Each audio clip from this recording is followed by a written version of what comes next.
চলো তোমাদের সাথে আজকে শেয়ার করা যাক পেতনি থেকে সুন্দরী হওয়ার ভিডিও, যেটা কিন্তু তোমাদেরই ভাষায় তোমরাই আমাকে কমেন্টে বলে থাকো যে মেকআপ ছাড়া আমি নাকি পেতনি। তো পেতনি থেকে কিভাবে সুন্দরী হতে হয় আজকে থাকবে সমস্তটাই এই ভিডিও। প্রথমে মেখে নিলাম একটা সানস্ক্রিন, যেটা কিনা না মাখলে আমি আরো পেতনি হয়ে যাব। তারপর নিয়ে নিচ্ছে একটা পুরনো বিবি ক্রিম, যেটা কিনা সামনের মাসেই ডেট ওভার হয়ে যাবে হয়তো, সেটাকেই মুখের মধ্যে হাতের সাহায্যে লেপে নিয়েছি। তাহলে বুঝলে তো সুন্দরী হতে গেলে ব্লেন্ডার লাগে না, লাগে হাত। এরপর আমি ব্লাশারটাকেও সেম ভাবে অ্যাপ্লাই করেছি।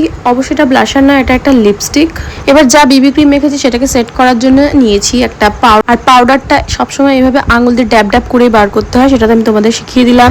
আর যারা পেতনি আছো তারা সবসময় লিপস্টিকটা এইভাবে পরবে, তবেই কিন্তু সুন্দর হতে পারবে। এইভাবে মুখটাকে বিচ্ছিরি রকম ভাবে খুলে রাখতে কিন্তু পারবে না। যারা সুন্দরী আছো তারা অবশ্যই একদমই ট্রাই করো না। এরপর আমি পরে নেবো সমস্ত অ্যাক্সেসরিজ। এই অ্যাক্সেসরিজ থেকে শুরু করে টপ অ্যান্ড প্যান্ট সমস্তটা স্পন্সর করেছে শিন, অনলি অন শিন। এর মধ্যে কোনোটা যদি তোমাদের পছন্দ হয় তো কমেন্ট করো, লিঙ্ক আমি তোমাদের লিঙ্কটা ডিএমএ দিয়ে দেবো।